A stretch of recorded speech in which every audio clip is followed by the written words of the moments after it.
წინა ვიდეოებში უკვე განვიხილეთ ატომური ჩვევების პირველი და მეორე წესები. პირველი, გააცხადე და მეორე, აქციე მიმზიდველად, რომლებიც გვასწავლის, როგორ მოვიწყოთ გარემო ჩვენს სასარგებლოდ და როგორ გამოვიყენოთ დოფამინი მოტივაციის შესაქმნელად. იმისთვის, რომ სასარგებლო ჩვევების შენარჩუნება შევძლოთ, ამ ვიდეოში ატომური ჩვევების ბოლო ორ წესს გავეცნობით. წესი ნომერი 3, გაამარტივე და წესი ნომერი 4, აქციე სასიამოვნოდ. აი როგორ უნდა დაამკვიდრო და შეინარჩუნო სასარგებლო ჩვევები. დაგეგმვა სინამდვილეში შენიღბული პროკრასტინაციაა. ზედმეტად დიდ დროს უთმობთ სრულყოფილი გეგმის ძიებას, იდეალურ დიეტას ან საუკეთესო ბიზნეს იდეას. ჯეიმს კლიერი წიგნში ატომური ჩვევები დაგეგმვას მოძრაობას არქმევს. მოძრაობაში ყოფნა გვიქმნის პროგრესის ილუზიას წარუმატებლობის რისკის გარეშე. ახალი ჩვევის ჩამოსაყალიბებლად საჭიროა დაასრულო დაგეგმვა და დაიწყო მოქმედება. ამაში მინიმალური ძალისხმევის წესი დაგეხმარება. ადამიანები ევოლუციურად ისე ვართ მოწყობილები, რომ ენერგია დავზოგოთ. მაგრამ ავტომატურად იმას ვირჩევთ, რაც ნაკლებ ძალისხმევას მოითხოვს. ადამიანების უმეტესობა ცდილობს ამას ნებისყოფით ებრძოლოს, თუმცა საიდუმლო საკუთარ თავთან ბრძოლის შემცირებაშია. მაგალითად, თუ ვარჯიში გსურს, ტანსაცმელი წინა ღამით მოამზადე. როდესაც სწორ არჩევანს ყველაზე მარტივ არჩევნად აქცევ, წარმატების მისაღწევად წინააღმდეგობის გაწევა აღარ გიწევს.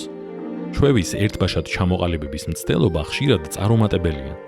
ამიტომ გამოიყენე 2 წუთის წესი. ახალი ჩვევა პირველ ეტაპზე ისე გაამარტივე, რომ მის გასაკეთებლად 2 წუთზე ნაკლები დაგჭირდეს. ნაცვლად იმისა, რომ გეგმაში გქონდეს წიგნის წაკითხვა, 1 გვერდის წაკითხვა დაგეგმე. მაქსიმალურად გაამარტივე ახალი სასარგებლო ჩვევა, რომ მისი შესრულება შეძლო რეგულარულად. ეს ძლიერი სტრატეგიაა, რადგან როცა სწორ გზასად გახარ, ქცევის შენარჩუნება გაცილებით იოლია. ახლა კი გავეცნოთ ბოლო წესს. აქციე სასიამოვნოდ. იცი რატომ ვიმეორებთ მავნე ჩვევებს? რადგან მისი შედეგები მყისიერ სიამოვნებას გვანიჭებს. მიუხედავად იმისა, რომ ვიცით, რა უარყოფითი შედეგები ექნება მომავალში ამ მავნე ჩვევებს. როგორ უნდა ვაქციოთ სასარგებლო ჩვევების შედეგები მავნე ჩვევების მსგავსად სასიამოვნოდ? ამისთვის საჭიროა ჩვევის შესრულებისთვის თავი მცირედით დაიჯილდოვო. მაგალითად, თუ სწრაფი კვების ობიექტის ნაცვლად სადილს სახლში მიირთმევ, დაზოგილი თანხა გადაინახე სამოგზაურო ბიუჯეტში. როცა მომენტალურად იღებ ჯილდოს, დიდია შანსი, რომ ქცევას კვლავ გაიმეორებ. როდესაც რაიმე გარემოება შენს გეგმებში ერევა, გახსოვდეს ერთი მარტივი წესი. არასდროს გამოტოვო ზედიზედ 2-ჯერ. ჩვევის ერთხელ გამოტოვება შემთხვევითობაა, ხოლო 2-ჯერ გამოტოვება ახალი, ცუდი ჩვევის დასაწყისია.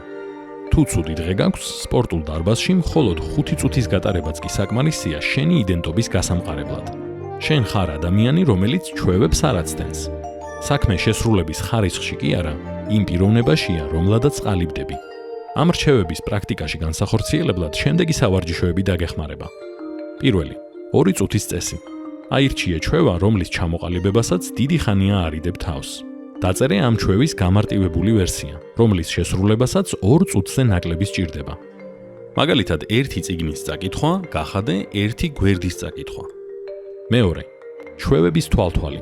ჩამოწერე ჩვევები და ყოველდღე მონიშნე ის ჩვევა, რომელიც შეასრულე. ამით მყისიერ კმაყოფილებას იგრძნობ და პროგრესსაც უფრო მარტივად დაინახავ. მესამე, შეთანხმება.